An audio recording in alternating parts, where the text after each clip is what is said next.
Hey there, I'm Ryan with the Fluke Network's Technical Assistance Center, also known as TAC.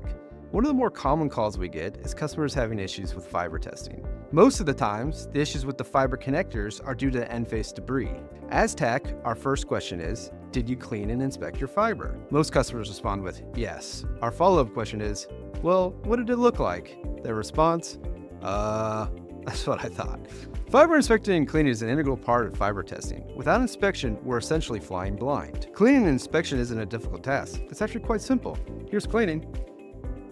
Nah, I'm just kidding.